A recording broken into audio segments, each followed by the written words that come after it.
সাল্লাল্লাহু দরবার ছাড়বি। আমি বললাম, আমার মা, তুমি বুড়ি মানুষ, তোমার গায়ে যত শক্তি আছে সমস্ত শক্তি দিয়ে আমারে পিটাও, আমারে মারো, মারতে মারতে আমাকে বাড়ি থেকে তুমি বের করে দাও। তোমার বাড়ি শুদ্ধ তাম দুনিয়া ছেড়ে দিতে পারি, আল্লাহর নবীর কদম মোবারক ছেড়ে দিতে পারি না। হুজুর, আমার মা আমাকে গলা ধাক্কা দিয়ে বের করে দিয়েছেন। হুজুর বলছেন, আবু হুরায়রা, তোমার মা তোমাকে মেরেছে, তুমি আমার কাছে নালিশ করছো?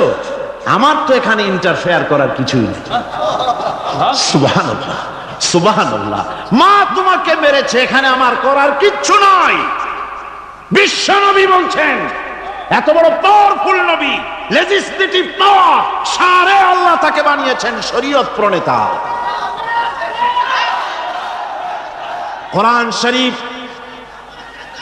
কোরআন শরীফে শুধু হালাল ও হারামের, হালাল এবং হারামের, বৈধ এবং অবৈধের সীমারেখা শুধু কোরআনই ঠিক করেন, রাসূলের জন্য আল্লাহ ছেড়ে দিয়েছেন। আল্লাহ রাসূলও হারাম, হালাল এবং হারামের বৈধতা অবৈধতার সীমারেখা নির্ধারণ করেছেন। এত বড় ক্ষমতা তার, এত বড় পাওয়ারফুল বিশ্বনবী, তিনি বলছেন মা মেরেছে, আমার করার কিছু নাই। চিন্তা করেন কত বড় কথা, এ কথার লোট কত।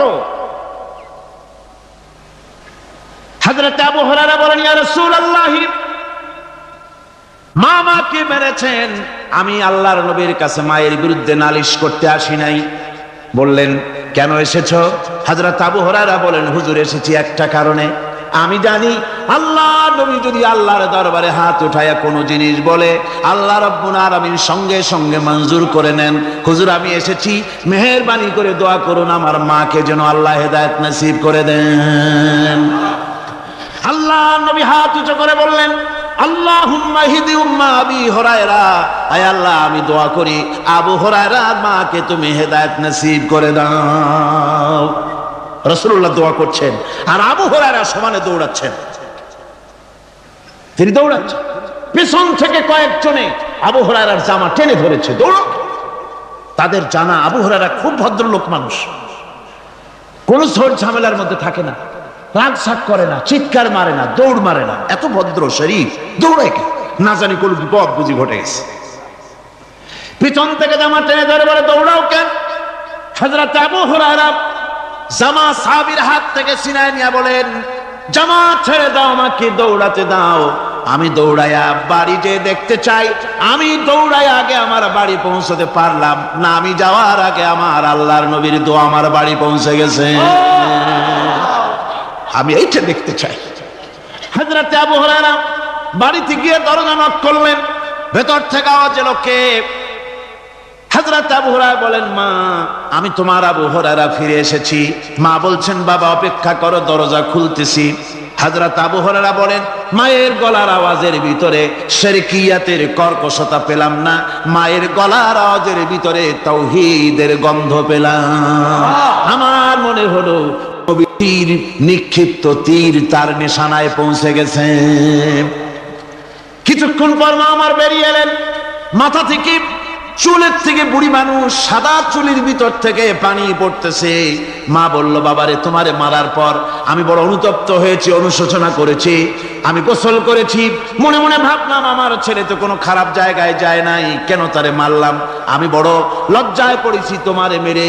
ও আমার আবু হুরায়রা, আমি গোসল করেছি, পবিত্র হয়ে গেছি, জলদি করে আমাকে নিয়ে চলো বিশ্ব নবী জনাবে মুহাম্মদুর রাসূলুল্লাহর দরবারে। হযরত আবু হুরায়রার মা ঘোষণা করলেন, আশহাদু আল্লা ইলাহা ইল্লাল্লাহু ওয়াহদাহু লা শারীকা লাহু ওয়া আশহাদু আন্না মুহাম্মাদান আবদুহু ওয়া রাসূলুহু। আমার ভাইরা, মা বাপ সবচেয়ে সম্মানের জিনিস। আল্লাহর ইবাদতের পরই মা বাপের খেদমত করতে হবে। আল্লাহ পাক বলছেন, বান্দারে, দেখ, মায়ের পেট থেকে আনলাম, মায়ের বুকের মধ্যে মহব্বত পয়দা করলাম, এত মহব্বত দিলাম তোর উপরে, যে কোনো বিদেশে যান, যেখানে যান, বাড়িতে ফিরলে পরে সকলে, ছেলে মেয়ে ভাই বোন সবাই দেখবে সুটকেসে আমার জন্য আনছে কি। সবাই চিন্তা করবে আমার জন্য কি এনেছে, একমাত্র মা সন্তানের মুখের দিকে তাকাবে কখন খাইছে সে। সুবহানাল্লাহ, সুবহানাল্লাহ, আমার বাসার মুখখানা শুকনা, তুই বুঝি আজকে কিছু খাইস নাই। বিদেশে যেসব সন্তান থাকে মা কাটা কবুতরের মতো ছটফট করে। আমার ছোটবেলার কথা আমি দেখেছি সরসিলা মাদ্রাসায় পড়তাম, আব্বা টাকা দিতেন মাদ্রাসায় যাওয়ার সময়, আবার মা আবার মুরগির ডিম বিক্রি করা, বিভিন্ন জিনিস বিক্রি করা বা বাজার করার পয়সা, উদ্বৃত্ত কিছু পয়সা আব্বার অজান্তে আমার হাতের মুঠার মধ্যে দিয়ে দিতেন। যখন মাদ্রাসার দিকে রওনা হয়েছি, পর্দার আড়াল থেকে দরজা থেকে দেখতাম, যতক্ষণ তাকায় দেখতেছি চোখ থেকে পানি দরদর করে পড়তেছে। সুবহানাল্লাহ, মা কি জিনিস! আল্লাহ আল্লাহ আল্লাহ। বিদেশে যদি কারো সন্তান মারা যায় সবাই জানার আগে, কবি বলতেছেন, বিদেশে বিরাজ্যে যার পুত্র মারা যায়, পশু পক্ষী না জানিতে আগে জানে মায়। মায়ের কলিজার তারে টান লেগে যায়, মা বুঝতে পারে আমার সন্তানটা নাই। আহারে মা! আমার বন্ধুগণ, মা যার বেঁচে আছে বেয়াদবি করেছেন, পাও ধরে মাপ নিয়ে নেবেন, পাও ধরে মাপ নিয়ে নেবেন। মা তো পাও ধরে দেখবেন মাফ করে দিবে। সুবহানাল্লাহ, সুবহানাল্লাহ, কত দরদ তার বুকের মধ্যে। আর মা বাপকে সম্মান করবে। যাক, এই বিষয়ের উপরে আমি আর যেতে চাই না, শুধু আমি আপনাদের বললাম, এই বিশাল জনতাকে বললাম, সবচাইতে বড় পীর আপনার জন্য আপনার মা বাপ। সবচাইতে বড় পীর কে? মা বাপ। সন্তুষ্ট করেন, রুজিতে অভাব ঘটবে না, কোন মাজারে গিয়ে সেজদা দেওয়া লাগবে না, আল্লাহর কসম মাজারে যাই চাওয়া লাগবে না। মা বাপকে খেদমত করেন, মা বাপকে খুশি করেন, মা বাপকে খাওয়ান, হাদিয়া দেন, মা বাপ খুশি, রুজিতে বরকত হবে, ব্যবসায় বরকত হবে, ঋণগ্রস্ত থাকবেন না, সম্মান আল্লাহ বাড়ায় দিবেন। সুবহানাল্লাহ বিহামদি, রাসূলুল্লাহর হাদিস। এই জন্য আমি অনুরোধ করব, মা বাপকে সম্মান করবেন। আল্লাহ পাক বলছে, খালাকাল ইনসানা আল্লামাহুল বায়ান। আমি মানুষকে সৃষ্টি করেছি। কেমনে সৃষ্টি করলাম তা তো এতক্ষণ বললাম। এইভাবে করে মানুষ সৃষ্টি করেছি। দেখো, তোমার নিজের দিকে তাকাও।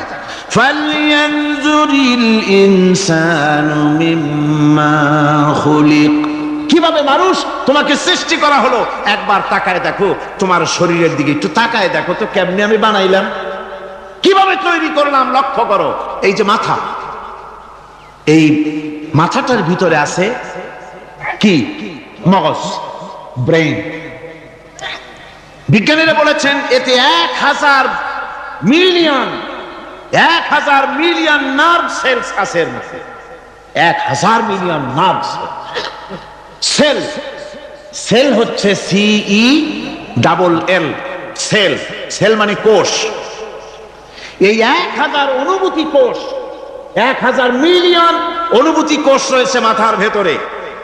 মস্তিষ্কের এসব কোষগুলি, এসব সেলগুলি, তার মধ্যে আবার আছে নার্ভ ফাইবার, অর্থাৎ সূক্ষ্ম সূক্ষ্ম নার্ভ সুতা, সমগ্র শরীরের মধ্যে তা ছড়িয়ে দেওয়া আছে। এই সূক্ষ্ম সুতার মাধ্যমে ঘন্টায় 70 মাইল বেগে শরীরের প্রত্যেকটা অঙ্গ প্রত্যঙ্গের খবর মস্তিষ্কের মধ্যে চলে যায়। সুবহানাল্লাহ বিহামদিহি। আপনার পায়ে যদি কাটা ফোটে, শরীরে যদি ব্যথা লাগে, ঘন্টায় 70 মাইল বেগে সূক্ষ্ম সূক্ষ্ম যে তারগুলি আল্লাহ দিয়েছেন, ওই তারের মাধ্যমে আপনার মাথায় চলে যায়। মস্তিষ্কে গেলে পরে তড়িৎ গতিতে সিদ্ধান্ত হয় কাটা তুলতে হবে, অথবা একটা সাপ দেখেছেন, সাপ প্রথম চোখ দিয়ে দেখলেন, চোখ, এই চোখের ভিতরে আপনার 130 মিলিয়ন লাইট রিসেপ্টর আছে, অর্থাৎ বিভিন্ন দৃশ্যকে, ছবিকে ক্যাচ করার মতো 130 মিলিয়ন লাইট রিসেপ্টর গ্রহণযোগ্য মেশিন রয়েছে চোখের ভিতরে। চোখ দিয়ে সাপ দেখলেন, চোখের ভিতরে রয়েছে আবার অসংখ্য তার। এই অসংখ্য তার ব্রেনের সঙ্গে জুড়ে দেওয়া আছে। চোখ সাপ দেখলো, 70 মাইল বেগে প্রতি ঘন্টায় এই খবর তড়িৎ প্রবাহের মতো মস্তিষ্কের ভেতরে চলে গিয়েছে। মস্তিষ্ক সঙ্গে সঙ্গে ডিসিশন দিচ্ছে, দৌড় মারো, অথবা লাঠি হাতে নাও, অথবা যে কোনো একটা পজিশন তাকে সাথে সাথে সিদ্ধান্ত দিয়ে দিচ্ছে। জোরে বলেন সুবহানাল্লাহ। এই অনুভূতি শক্তি যদি আল্লাহ পাক না দিতেন মানুষের শরীরে, পায়ের মধ্যে পাথর ঢুকলে, কাঁটা তো কাঁটা, পাথর ঢুকলেও টের পাইতাম না। আল্লাহ পাক এই ব্যবস্থা করে দিয়েছেন মস্তিষ্কের মধ্যে এতগুলি সেল, প্রত্যেকটা সেলের আলাদা আলাদা কাজ। সুখ, দুঃখ, ভালোবাসা, মোহাব্বত, আনন্দ, স্বাদ ইত্যাদি জিনিসের অনুভূতি মস্তিষ্কের ভেতর থেকেই হয়। এখানে সেগুলি রেখে দেওয়া হয়েছে। তারপরে রয়েছে এই মস্তিষ্কের ভেতরে মেমোরি, স্মৃতি, স্মৃতি শক্তি। দেখুন এই যে টেপ রেকর্ডারে ওয়াজগুলি রেকর্ড হচ্ছে, তাফসীর রেকর্ড হচ্ছে। কিছুদিন পর ওই রেকর্ডের উপরে আরেকটা কথা যদি উঠান, তাহলে প্রথম কথা থাকবে? প্রথম গান বা ওয়াজ থাকবে? নষ্ট হয়ে যাবে। কিন্তু আল্লাহ রাব্বুল আলামিন আপনার আমার মাথার ভিতরে এমন এক ফিতা দিয়ে দিয়েছেন, এমন একটা মেমোরি ফিতা দিয়েছেন, যেই ফিতার ভিতরে হাজার হাজার, লক্ষ লক্ষ, কোটি কোটি সমস্ত কথাগুলি ধরবে, আপনি মুখস্থ করতে পারবেন। আগে যা মুখস্থ করেছেন, পরে মুখস্থ করলে পরে আগেরটা মুছে যাবে না। সুবহানাল্লাহ।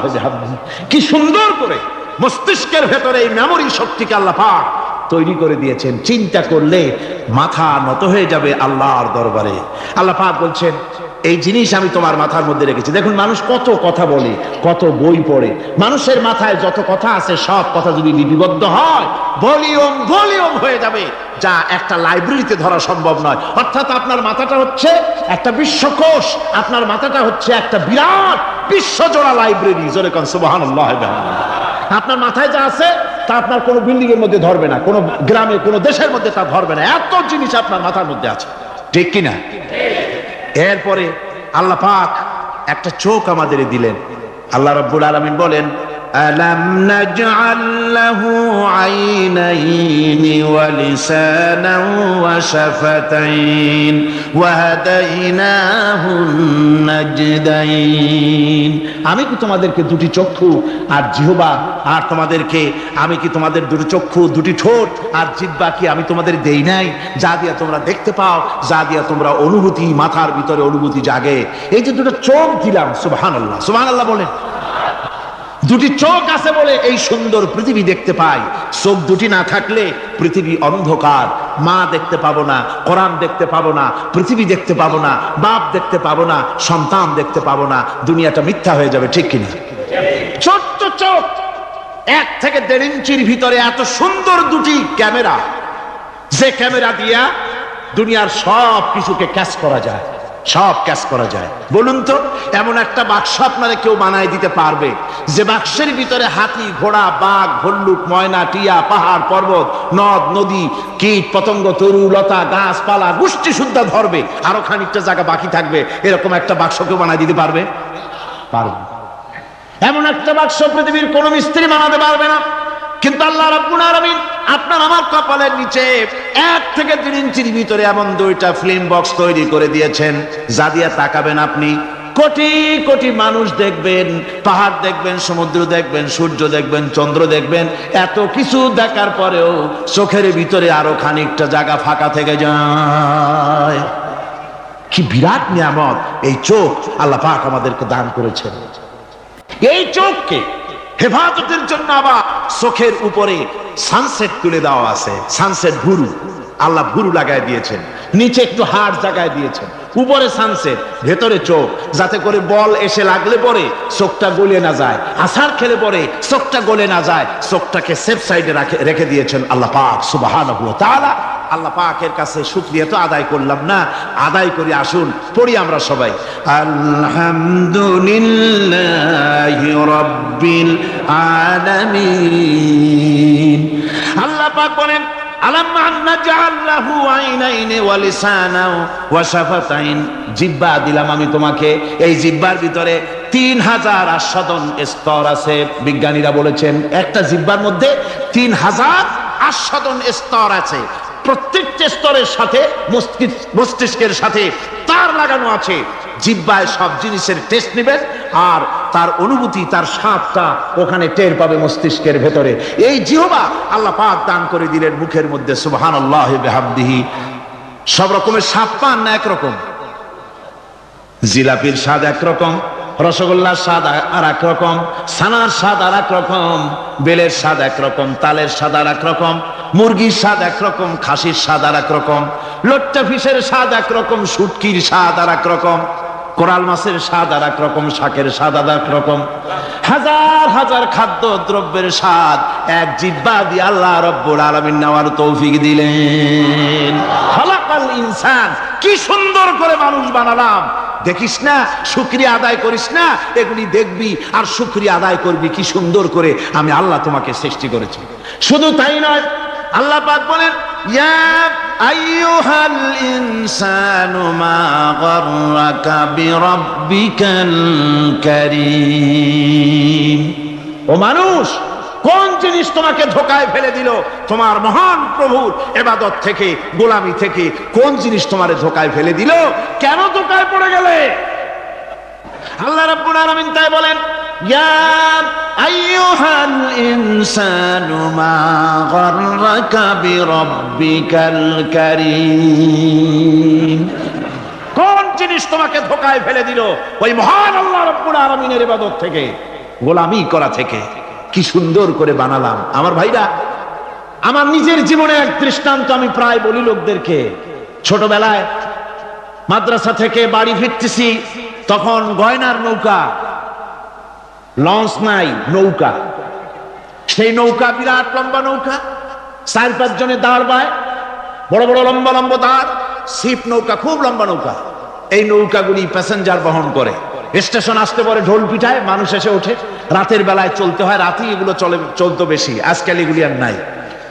সেই নৌকার মাঝখানে থাকতো বাঁশ পোতা, 2 দিকে মানুষ শোবে, নৌকার 2 দিকে মাথা দিয়ে, একদিকে পা দিয়ে শোবে।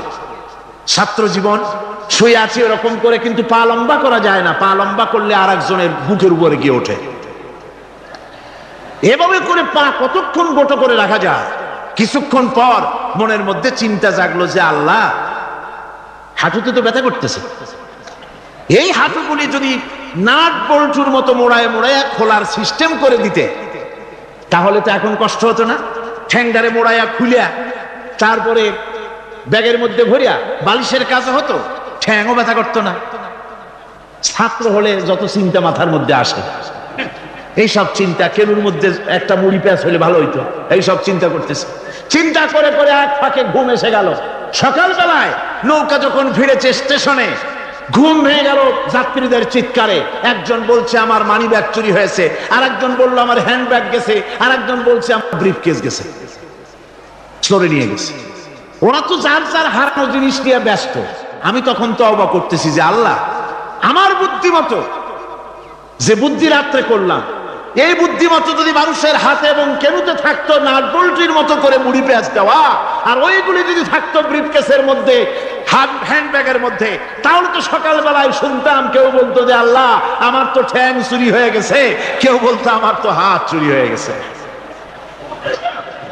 আল্লাহ আল্লাহ আল্লাহ আল্লাহ, আল্লাহু আকবার। আল্লাহ সুবহানাহু ওয়া তাআলা কি সুন্দর করে তৈরি করেছেন। এত হাল তারা মিন ফুতুর, আমার সৃষ্টি নৈপুণ্যতার ভেতরে কোনো ভুল দেখতে পাও? কোনো ভুল পাবেন না। আমার সৃষ্টি নৈপুণ্যতার ভেতরে কোনো ভুল নাই। সুবহানাল্লাহি বিহামদিহি, সুবহানাল্লাহি বিহামদিহি। এত সুন্দর করে আল্লাহ সুবহানাহু ওয়া তাআলা মানুষ সৃষ্টি করলেন। খালাকাল ইনসান আল্লামাহুল বায়ান।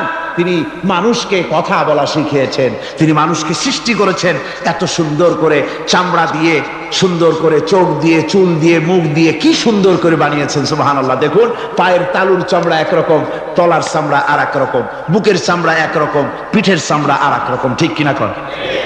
পায়ের উপরের যে চামড়া, ওই চামড়াটা যদি পায়ের তলায় হতো, 2 দিনও হাঁটা যেত না, প্রতি সপ্তাহে 3 বার করে হাফসুল করা লাগতো।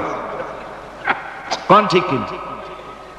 আল্লাহ সুবহানাহু ওয়া তাআলা যেখানে যেটা দরকার তাই দিয়েছেন। আর ওরা বলে কি, কয় যে আল্লাহ নাই, দেয়ার ইজ নো গড। ছাগল কোথাকার।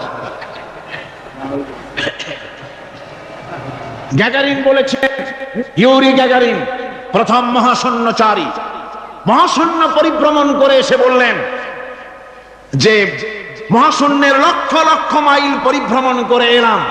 মহাশূন্যে হিন্দুরা যাকে ভগবান বলে, খ্রিস্টান যাকে গড বলে, মুসলমানেরা যারা আল্লাহ বলে, এই লক্ষ লক্ষ মাইলের কোন জায়গায় অস্তিত্ব দেখলাম। কিসের আল্লাহ, কিসের গড? নাউযুবিল্লাহি মিন যালিক। কত বড় ছাগল! তুমি দেখ আল্লাহ রে, তুমি তো নিজের শরীরই নিজে দেখো না। আমরা কি আমাদের নিজের শরীরটা দেখি? আয়নার সাহায্য ছাড়া হাতটা কেমন, হিপটা কেমন, ব্যাকটা কেমন, পেছনের উরুটা দেখতে কেমন, আজ পর্যন্ত আয়নার সাহায্য ছাড়া দেখতে পারি নাই। নিজের শরীরটাই দেখতে পারি নাই, আর এই শরীরের স্রষ্টাকে দেখতে চাই। সাহস তো কম না পাগলের। আল্লাহ সুবহানাহু ওয়া তাআলা তিনি মানুষকে সৃষ্টি করেছেন, কত সুন্দর করে তিনি বানিয়েছেন। একবার লক্ষ্য করে দেখো, শুকরিয়া আসবে আল্লাহর দরবারে, মাথা নত হয়ে আসবে। কি সুন্দর করে আল্লাহ পাক বানিয়েছেন। মানুষের শরীরে কিডনি লাগবে দুটি, কিডনি লাগবে একটা। কিডনি কি? কিডনি হচ্ছে আপনার পেশাবকে ছেঁকে বের করে দেয়, একটা দারুণ জিনিস আপনার শরীরের জন্য। কিডনি যদি ইনঅ্যাক্টিভ হয়ে যায়, হাত পায়ে পানি এসে হাত পা ফুলে আপনি মৃত্যুর দিকে এগোতে থাকবেন। এই কিডনি, এই ছাকনি মাত্র একটা হলে চলে, কিন্তু আল্লাহ পাক ছাকনি, এই কিডনি দিয়েছেন দুটো। কটা দিলেন? দুটো। একটা যদি কখনো ডিসঅর্ডার হয়ে যায়, আর একটা দিয়ে যেন আমার বান্দা কাজ চালায় নিতে পারে। সুবহানাল্লাহ বিহামদিহি, সুবহানাল্লাহ। চোখ তো একটা হলেও হয়, কিন্তু আল্লাহ চোখ দিলেন দুটো। কটা দিয়েছেন? দুটো চোখ দিয়েছেন, দুটো কান দিয়েছেন। আমি অবাক হয়ে গিয়েছি যখন আমার ছেলের চিকিৎসা চলতেছিল সিঙ্গাপুর মাউন্ট এলিজাবেথ হসপিটালে। 7টা অপারেশন হয়েছে। আমার ছেলে কারিবুল মত, একেবারে মৃত্যুর দুয়ারে চলে গিয়েছিল। 7টি অপারেশন, 40 ব্যাগ রক্ত লেগেছে। 2.5 ফিট তার ইন্টেস্টাইন কেটে ফেলেছে, 2.5 ফিট খাদ্য নালী কেটে ফেলে দিয়েছে। আমি ডাক্তারকে জিজ্ঞেস করলাম, সার্জনকে, 2.5 ফিট তার খাদ্য নালী তুমি কেটে ফেললে, তা আমার এই ছেলে খেয়ে হজম করবে কি করে? তার খাওয়াটাও প্রবলেম হবে না?